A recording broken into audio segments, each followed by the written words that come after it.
आज ही डाउनलोड करें Skymet mobile app, पूछे मौसम का हाल अपनी पसंदीदा भाषा में और रहे बाकियों से एक कदम आगे। नमस्ते दोस्तों, स्काईमेट वेदर में आपका सभी का बहुत बहुत स्वागत है। मेरा नाम महेश पलावत है। आज 28 जून हो चुकी है, जून लगभग समाप्ति पर आ गया है और आपने देखा होगा कि अब बारिश की गतिविधियां काफी ज्यादा बढ़ गई हैं।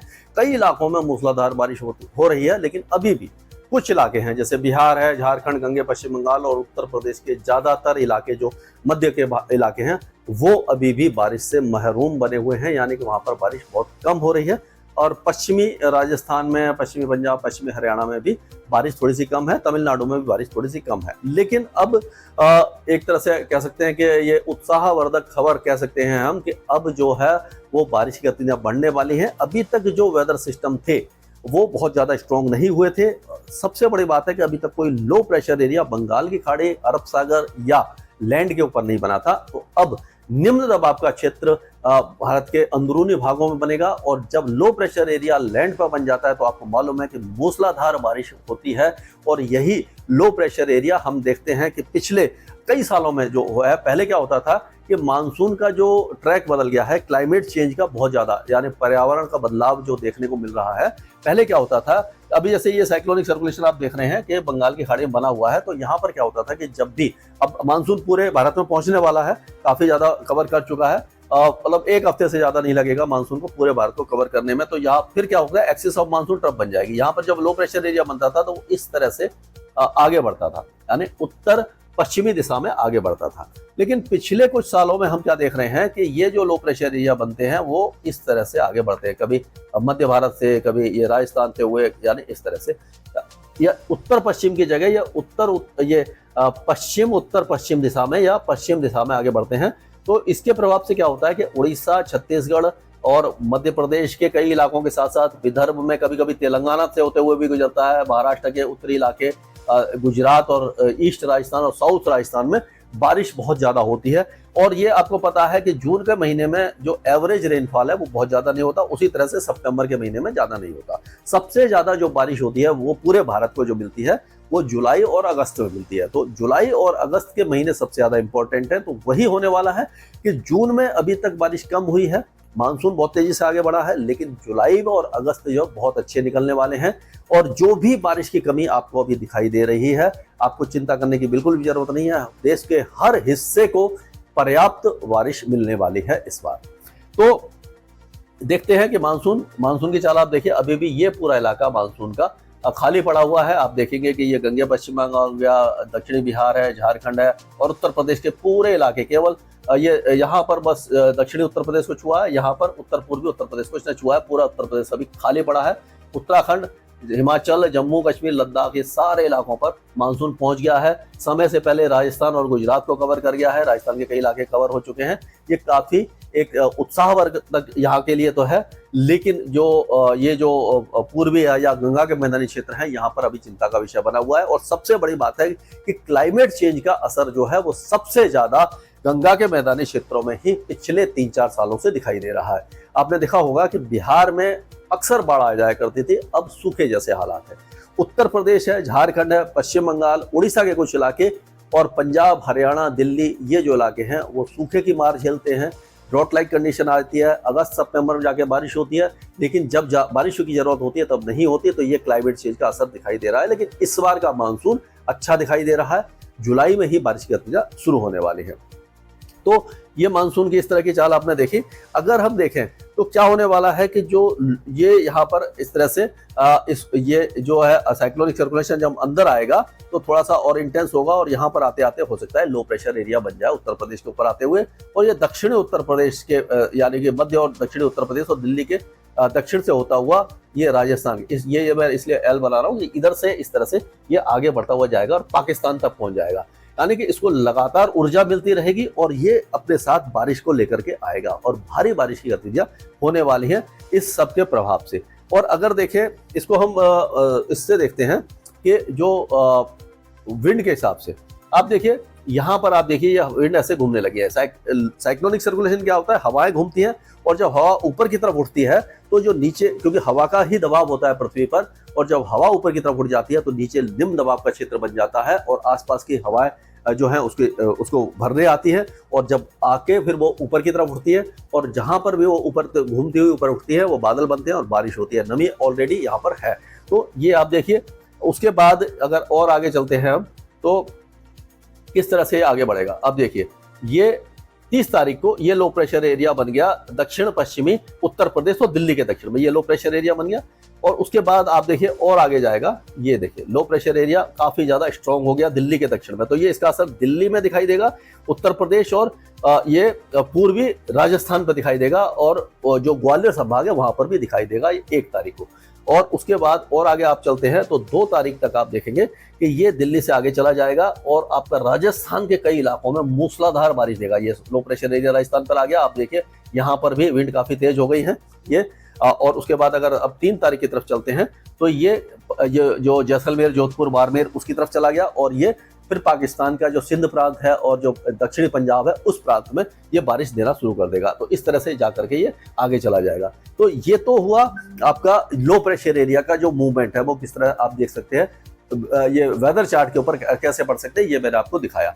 अब अगर हम देखें तो जो बारिश है, तो बारिश को शुरुआत हम करते हैं, जैसे कि अब आज बारिश की गतिविधियां यहाँ पर नेपाल की पहाड़ियों पर बहुत अच्छी होने वाली है, उसी तरह से उत्तर प्रदेश के तराई के इलाकों में होने वाली है। तो कभी कभी क्या होता है कि जब मूसलाधार बारिश होती है, 100, 150, 200 मिलीमीटर की बारिश हो जाती है, तो वहां से जो नदियां निकल रही होती हैं वो उफान पर आ जाती हैं और कुछ इलाके जलमग्न हो जाते हैं। तो ऐसा है कि हल्की बाढ़ जैसी स्थिति ये तराई वाले इलाके नेपाल की पहाड़ियों के कारण, नेपाल की पहाड़ियों से जितने भी नदियां हैं वो नीचे की तरफ आती है उत्तर प्रदेश की तरफ, तो उत्तर प्रदेश के जो तराई के इलाके हैं यहाँ पर बाढ़ जैसी स्थिति बन सकती है।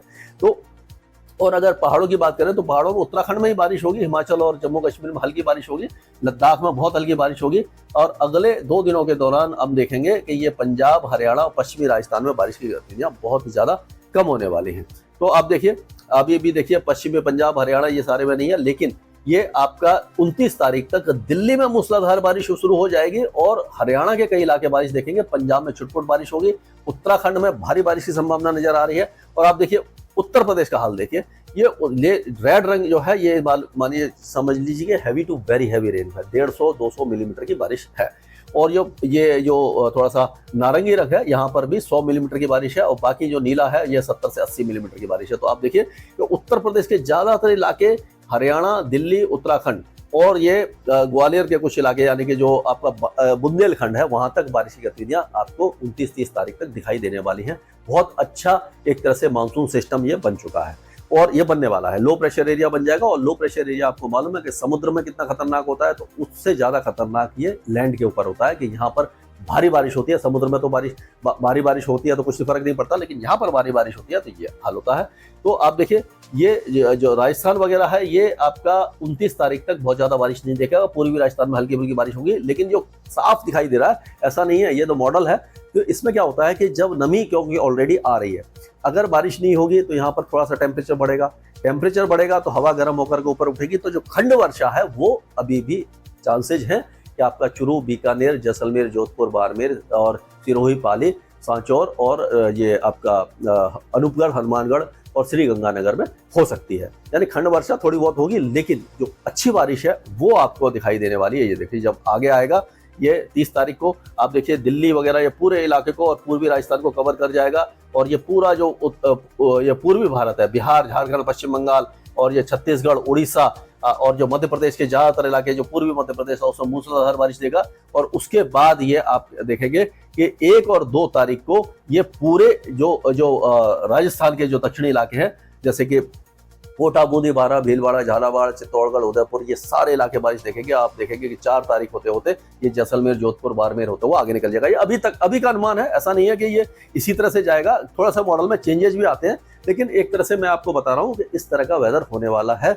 और सबसे अच्छी बात यह है कि अब अगर हम देखें तो 28-29 तारीख से ही अगर आप देखते हो, हाँ, तो 28-29 तारीख से अगर हम देखते हैं तो ये बिहार में जो बारिश की गतिविधियां बढ़ने वाली हैं, जो आज 28 तारीख है, तो आज बारिश की गतिविधियां बढ़ेंगी और 29-30 तारीख को कई इलाकों में बारिश की गतिविधियां होने वाली है और बिहार में फिर बारिश की कमी नहीं होगी। जो भी डेफिशिएंसी है वो धीरे धीरे भरपाई होती जाएगी और जुलाई के पहले सप्ताह तक बहुत अच्छी बारिश देखने को मिलेगी। हमने बता ही दिया था कि ये 30 तारीख के आसपास जो है बारिश है झुंझुनू, अलवर, जयपुर, भरतपुर, दौसा, करौली, यहाँ पर यानी कि जयपुर के पूर्वी इलाकों में अलवर, भरतपुर, दौसा, करौली ये सारे इलाके बारिश देखेंगे, भारी बारिश देखेंगे। 1 तारीख तक हो सकती है कि ये झुंझुनू और सीकर, जयपुर, टोंक, सवाई माधोपुर, बूंदी ये आ जाए और ये कोटा, बूंदी, बारा, भीलवाड़ा और अजमेर, उदयपुर, चित्तौड़गढ़ ये सो इलाके हैं, ये 2 तारीख तक बारिश देखेंगे। 3 तारीख तक बारिश जो है वो नागौर, जोधपुर और जालौर वगैरह ये सारे इलाके में आ जाएगी। 4 तारीख और 5 तारीख होते हुए ये बाड़मेर, जोधपुर, जैसलमेर होते हुए आगे निकल जाएगी। बाकी इलाकों में भी हल्के से मध्यम बारिश की गतिविधियां रहने वाली हैं। ये बहुत बड़ा वेदर सिस्टम आप देख रहे हैं। उसी तरह से 1-2 तारीख तक तो जो बारिश की गतिविधियां हैं आप देखेंगे कि भिंड, मुरैना ये उत्तरी जो इलाका है दिल्ली के नीचे है, यहाँ पर बहुत भारी बारिश होगी। उसके बाद बारिश की गतिविधियां नीमच और ये कोटा संभाग की तरफ चली जाएगी और ये जो इलाका है यानी कि छतरपुर, टीकमगढ़, सतना, सिद्धि, दमोह, कटनी यहाँ पर भी moderate showers to heavy showers अगर 29-30 तारीख को रहेंगे, फिर धीरे धीरे बारिश आगे बढ़ेगी। लेकिन पूरा मध्य प्रदेश बारिश लगातार अब देखता रहेगा। छत्तीसगढ़ की बात करते हैं तो छत्तीसगढ़ में भी 29 तारीख से आज से बारिश की गतिविधियां शुरू हो जाएंगी। कल परसों से बारिश की गतिविधियां लगातार होने वाली हैं, बढ़िया बारिश होगी। और उसी तरह से झारखंड में भी 24 घंटे के बाद बारिश की गतिविधियां अभूतपूर्व वृद्धि होने वाली है। पश्चिम उड़ीसा में भी जो बारिश की गतिविधियां अच्छी रहने वाली हैं। मूसलाधार बारिश कई इलाकों में रहेगी। जो दक्षिणी जिले हैं वो ज्यादा बारिश देखेंगे, उत्तरी जिलों में कम होगी। गंगा पश्चिम बंगाल में इसके तरफ चलते हैं। ये गुजरात की हम बात कर लेते हैं तो गुजरात में भी बारिश की गतिविधियां रुकेंगी नहीं, लगातार होती रहेगी। हालांकि बहुत ज्यादा हैवी रेन के चांसेस अभी फिलहाल नजर नहीं आ रहे हैं। महाराष्ट्र में भी लगातार बारिश रहेगी। कोस्टल एरिया जो है बहुत अच्छी बारिश देखेंगे। विदर्भ का जो इलाका है वो भी अच्छी बारिश देखेगा। मराठवाड़ा में थोड़ी सी कम होगी और जो घाट के इलाके हैं जो मध्य महाराष्ट्र के वहां पर भी भारी बारिश की संभावना हमें नजर आ रही है। गंगे पश्चिम बंगाल में बारिश की गतिविधियां 29-30 तारीख से बढ़ जाएंगी। बहुत ज्यादा हैवी रेन नहीं होगी लेकिन अच्छी बारिश होगी। उत्तरी जो पश्चिम बंगाल है वहां पर लाइट टू मॉडरेट रेन होगी और पूर्वोत्तर राज्यों में बारिश की गतिविधियां लगातार जारी रहने वाली है। अगर हम कर्नाटक की बात करें तो जैसे मैंने बताया कोस्टल कर्नाटका पे जो ट्रफ बनी हुई है वो लगातार बारिश देती रहेगी। इंटीरियर नॉर्थ इंटीरियर कर्नाटका में बारिश होगी, साउथ इंटीरियर कर्नाटका में बारिश कम रहेगी।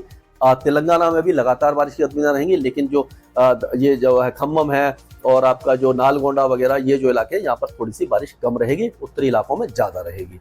अगर हम आंध्र प्रदेश की बात करें तो आंध्र प्रदेश अगले 2-3 दिनों के दौरान बारिश थोड़ी सी कम देख पाएगा, हल्की ही बारिश रहेगी। उसी तरह से तमिलनाडु में भी लगभग सूखे जैसे हालात रहेंगे, ज्यादा बारिश दिखाई नहीं देने वाली है। केरल में जो बारिश की गतिविधियां हैं वो मॉडरेट होगी, हैवी टू वेरी हैवी अभी नहीं होगी। अंडमान और निकोबार द्वीप समूह के साथ साथ जो लक्षद्वीप है वहां पर भी मॉडरेट शावर्स होंगे। जो भारी से अति भारी बारिश की गतिविधियां थी वो लगभग समाप्त हो चुकी हैं। तो आप कह सकते हैं कि लो प्रेशर एरिया जो साइक्लोनिक सर्कुलेशन बंगाल की खाड़ी में है वो जब बनता हुआ आगे आएगा, उत्तर प्रदेश होता हुआ और दिल्ली के साउथ से होते हुए राजस्थान होकर के जब पाकिस्तान तक जाएगा तो वो अपने साथ लगातार मूसलाधार बारिश लेकर के जाएगा। स्काईमैट वेदर में अभी के लिए मौसम से जुड़ी सटीक जानकारी और खबरों के लिए हमारे YouTube चैनल को सब्सक्राइब करें और बेल आइकन दबाकर हर खबर पर रखें नजर।